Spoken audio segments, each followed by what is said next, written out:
This is Pat Sulver with the Doctor Weighs In, and do we have an episode for you today?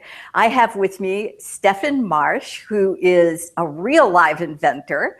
He actually makes things, and what he's making now is so exciting. It's a new solution for an old problem, and that is chronic obstructive sleep apnea.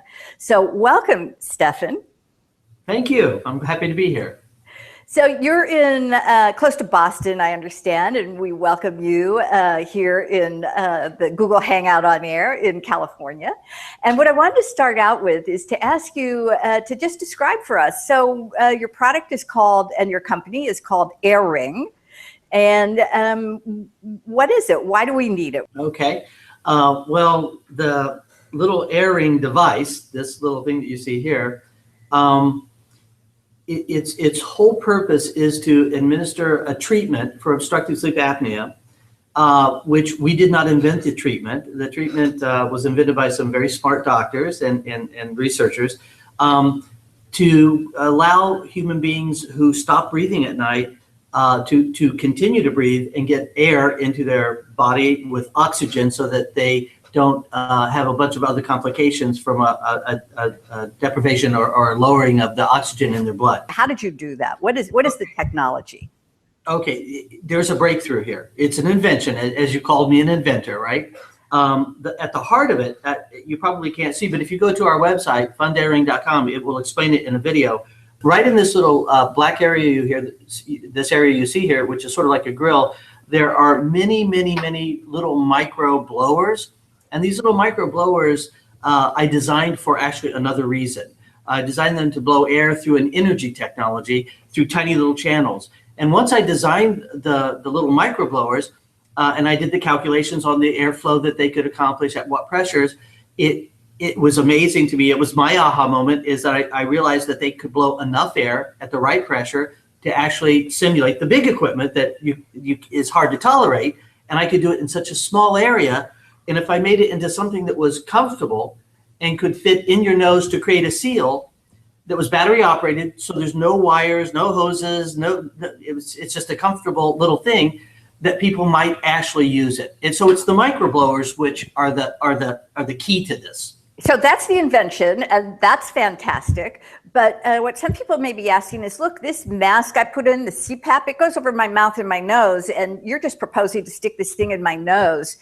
How's that going to work? What if I'm a mouth breather? My education from my tutoring from the pulmonologists that I know at Beth Israel and other places here in Boston have told me that evolution has done a good job for human beings in designing the nose to do filtering, humidification. We're not really meant to breathe through our mouths.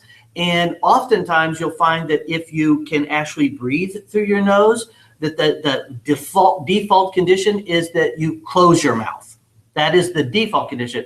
And if for some reason there's a problem with your nose, nature is giving you a backup, you can open your mouth. So not everybody breathes through their mouth, the mouth breathers. And in fact, if they are having air pushed into their nose and they're getting all of the breathing, the air that they need to do this, it's quite likely that nature will shut their mouth. And so that may be good. If that is not the case, maybe there's an obstruction, an accident, some damage or something. One thing you could do would be a simple chin strap.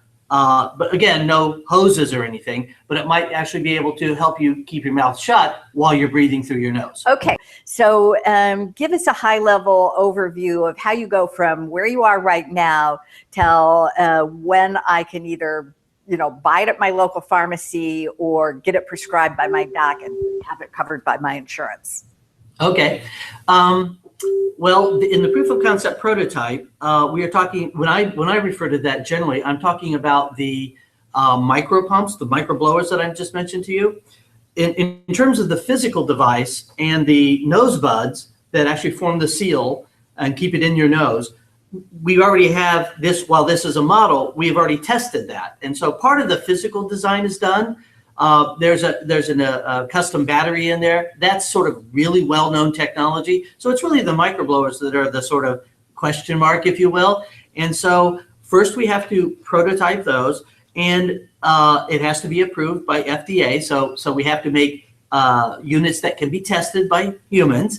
We're hoping for a 510K type of program where it is really, as I say, it's a miniaturization of an existing machine which has a lot of history behind it, right? So hopefully we can take the prototype of the pumps, put them in such a device, do some testing, get FDA approval. It has to be manufactured. So we're talking, I'm not allowed to say who, but we're talking with some multi-billion-dollar companies for manufacturing the product. And there's molds that you make that create the plastic molded parts and that sort of thing. So when I look at the technology and the steps that it has to go through, the most, being a technologist, I kind of understand those. It's the FDA approval that I'm a little, is bigger question mark on, because we don't know what they'll think about it. We think that they'll think it's clever and small, but hopefully they'll look at it the same way. So when I just add that time frame up in those sort of sequences, that's why we said 2017. I mean, I'd like for it to be sooner, and depending on resources, maybe it could be, knock on wood, but I was trying to be fair about it. All right. Well, thank you very much, Stefan. This has been fascinating, and I wish you good luck. And why don't we close here just by having you give people the web address where they can go over and give you $10,000 or $20,000 to help make this thing go faster. That would be great. That would be wonderful. If people would like to visit our website, which has a link to Indiegogo, they could go to www.fundairing.com, or they could go directly to Indiegogo. And if they search on AirRing, AIRING, then they would be able to find us, and they can make a straight contribution, or they call them perks there. They could make a contribution by sort of buying, if you will, a perk.